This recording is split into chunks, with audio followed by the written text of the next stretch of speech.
జూబ్లీహిల్స్ లో జరిగిన ఎన్నికల్లో సినీ యాక్టర్లు మొత్తం అధికార యంత్రాంగం కదిలినా అక్కడ 50% పోలింగ్ నమోదు కాలేదని గ్రామీణ ప్రాంతాల ప్రజలు ప్రజాస్వామ్యం మీద విశ్వాసంతో పెద్ద ఎత్తున 80% పైగా ఓటింగ్ లో పాల్గొనడం అభినందనీయమని మంత్రి పొన్నం ప్రభాకర్ అన్నారు. సిద్దిపేట జిల్లా హుస్నాబాద్ ఎమ్మెల్యే క్యాంప్ కార్యాలయంలో ఏర్పాటు చేసిన మీడియా సమావేశంలో మంత్రి మాట్లాడారు.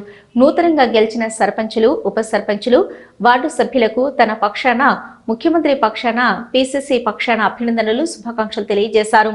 హుస్నాబాద్ నియోజకవర్గంలో మొత్తం 171 సర్పంచ్ స్థానాలకు ఎన్నికలు జరిగితే కాంగ్రెస్ పార్టీ నుంచి సొంతంగా 108 మంది అభ్యర్థులు గెలిచారని, 11 మంది ఇండిపెండెంట్లు కాంగ్రెస్ లోకి వస్తున్నారన్నారు. మొత్తం 171 గ్రామ పంచాయతీలకు 119 మంది కాంగ్రెస్ పార్టీ సర్పంచులు అవుతున్నారని సంతోషం వ్యక్తం చేశారు. కాంగ్రెస్ పార్టీ కార్యకర్తల కృషితో సర్పంచులు విజయం సాధించారని, ప్రజాపాలన ప్రభుత్వంలో అమలు చేస్తున్న సంక్షేమ పథకాలు, అభివృద్ధి కార్యక్రమాలకు ప్రజలు ఆశీర్వదించాలన్నారు. హుస్నాబాద్ నియోజకవర్గంలో 80% పైగా పోలింగ్ జరిగిన గ్రామాలకు అభినందనలు తెలిపారు.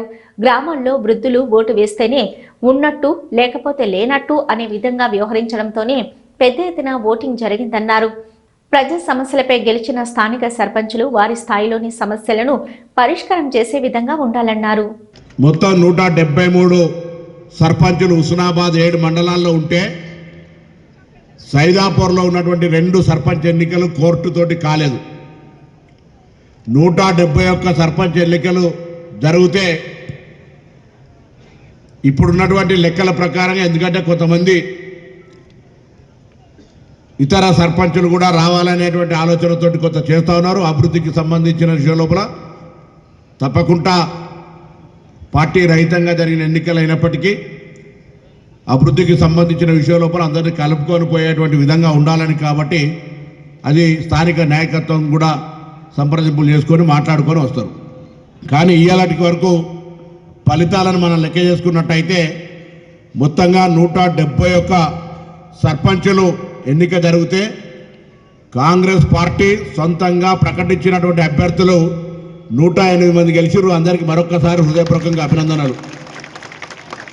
11 మంది ఇండిపెండెంట్ గెలిచినారు. 11 మంది ఇండిపెండెంట్లు కూడా కాంగ్రెస్ పార్టీలో వస్తూ ఉన్నారు. కొంతమంది ఇప్పటికే రేకొండ లాంటి లేదా ఇతర గ్రామ సర్పంచులు కలిసినా కూడా మేము 11 మందిని ఇండిపెండెంట్గానే చూస్తూ ఉన్నాం. ఆ 11 మంది కూడా మన వాళ్ళు అయినట్టయితే 119 మంది కాంగ్రెస్ పార్టీకి సంబంధించినటువంటి సర్పంచులు అవుతా ఉన్నారు.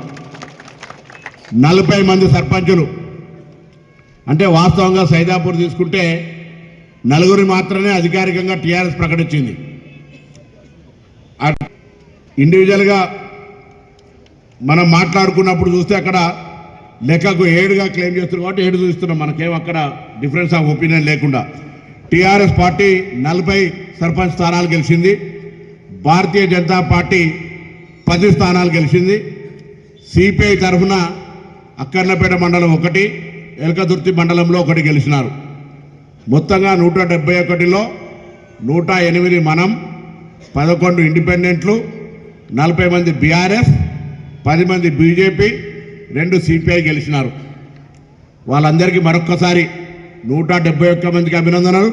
ముఖ్యంగా కాంగ్రెస్ పార్టీ కార్యకర్తల కృషితోటి గ్రామాల్లో మనం జరిపినటువంటి మీ నాయకత్వంలో ఇందిరమ్మ ఇండ్లు కావచ్చు, రేషన్ కార్డులు కావచ్చు, 200 యూనిట్ల ఫ్రీ కావచ్చు, వడ్డీ లేని రుణాలు కావచ్చు, ఉచిత బస్సు కావచ్చు, ముఖ్యమంత్రి గారి సహాయ నిధి కింద చెక్కులు కావచ్చు, గ్రామీణ ప్రాంతాల్లో ఈజీఎస్ కింద రోడ్లు కావచ్చు, లేదా ఇతరత్ర ప్రజలకు సంబంధించిన అనేక సమస్యల లోపల విద్యుత్తు తదితర అంశాలకు సంబంధించి అగ్రికల్చర్తో సహా అన్ని అంశాల యొక్క పరిష్కారం కావడం ద్వారా వాళ్ళందరూ కూడా ఈరోజు గెలిచినారు. ప్రజలందరికీ కూడా హృదయపూర్వకంగా ధన్యవాదాలు. ముఖ్యంగా అబో 80% పోలింగ్లో పాల్గొన్నటువంటి గ్రామాల ప్రజలందరికీ పేరు పేరున హృదయపూర్వకంగా ధన్యవాదాలు. ఎందుకంటే ఓటింగు జూబ్లీలు చూసినామన్న ఉప ఎన్నిక 50% అతి కష్టం మీద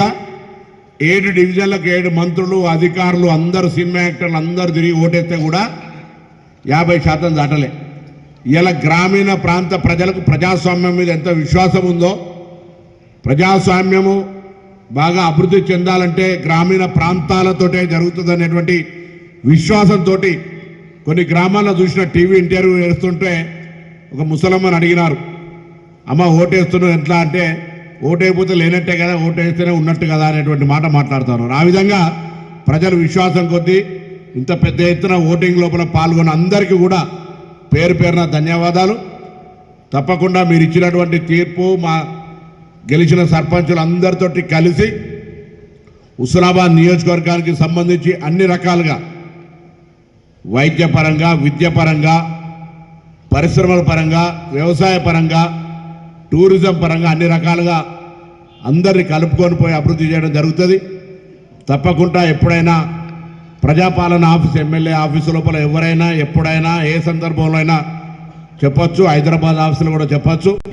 ప్రజలు, స్థానిక సర్పంచులకు కూడా కొంత చిన్న చిన్న అంశాలను మీ స్థాయిలో పరిష్కారం చేసుకునే విధంగా ఉండాలని సందర్భంగా కోరుతూ, గౌరవ ముఖ్యమంత్రి రేవంత్ రెడ్డి గారి పక్షాన, ప్రదేశ్ కాంగ్రెస్ అధ్యక్షుడు మహేష్ కుమార్ గౌడ్ గారి పక్షాన, రాష్ట్ర మంత్రివర్గం అందరూ కూడా ఇప్పుడు ఇలా 4 గంటలకు ప్రెస్ కాన్ఫరెన్స్ చేస్తాం హైదరాబాద్లో, కానీ నేను అందలేనని చెప్పినాము. వారి పక్షాన కూడా మీ అందరికీ హృదయపూర్వకంగా ధన్యవాదాలు తెలియజేస్తూ, హుస్నాబాద్ మండలంలో 17 గ్రామ పంచాయతీలు ఉంటే నేరుగా కాంగ్రెస్ పార్టీ 13 గెలిచినది. 2 ఇండిపెండెంట్లు కూడా మరి తప్పకుండా వాళ్ళు కాంగ్రెస్ పార్టీకి సంబంధించినటువంటి అంశంలో చేరుతా ఉన్నారు. 2 మాత్రం బీఆర్ఎస్ తరఫున గెలిచినారు. అది పందిళ్ళ, పొట్లపల్లి. బీజేపీ ఎవరు గెలవలేదు, సిపిఐ ఎవరు గెలవలేదు. అక్కన్నపేటలో 38 గ్రామ పంచాయతీలు ఉంటే 27 గ్రామ పంచాయతీలు కాంగ్రెస్ గెలిచింది. 2 ఇండిపెండెంట్లు, 7 బీఆర్ఎస్ తరఫున గెలిచినారు. 1 బీజేపీ, 1 సిపిఐ. కోహెడలో 27 గ్రామ పంచాయతీలు ఉంటే 17 గ్రామ పంచాయతీలు కాంగ్రెస్ గెలిచింది, 1 ఇండిపెండెంట్. 5 బీఆర్ఎస్ గెలిచింది, బీజేపీ 4 గెలిచింది. చిగురు మామిడిలో 17 సర్పంచులు ఉంటే 7 కాంగ్రెస్ గెలిచింది, 1 ఇండిపెండెంట్. రేకొండ కూడా నిన్న కాంగ్రెస్ పార్టీలో కలిసినాడు, ఆయన ఇండిపెండెంట్ చూస్తాను, అది కూడా. దాని తర్వాత 8 బీఆర్ఎస్ గెలిచింది, 1 బీజేపీ గెలవడం జరిగింది. సైదాపూర్లో 27 గ్రామ పంచాయతీలు ఉంటే 19 కాంగ్రెస్ పార్టీ గెలిచింది, 7 బీఆర్ఎస్ పార్టీ గెలిచింది. దాని తర్వాత 1 బీజేపీ పార్టీ గెలిచినది. హన్మకొండ జిల్లా కింద భీమదేవరపల్లి 25 సర్పంచులు ఉంటే 15 కాంగ్రెస్ పార్టీ, 3 ఇండిపెండెంట్లు, 4 బీఆర్ఎస్, 3 బీజేపీ. అందులో నుంచి కూడా కొంత వాళ్ళు సర్పంచులు కలుస్తామని చెప్తా ఉన్నారు. ఎలకతుర్తికి సంబంధించి 20 గ్రామ పంచాయతీలు ఉంటే 10 కాంగ్రెస్ పార్టీ గెలిచింది, 2 ఇండిపెండెంట్లు, 7 బీఆర్ఎస్ పార్టీ, 1 సిపిఐ పార్టీ గెలిచినది. ఈ విధంగా మొత్తంగా 171కి 108 ప్లస్ 11, 40 బీఆర్ఎస్, 10 బీజేపీ, 2 సిపిఐ. మరొక్కసారి అందరికీ హృదయపూర్వకంగా ధన్యవాదాలు తెలియజేస్తూ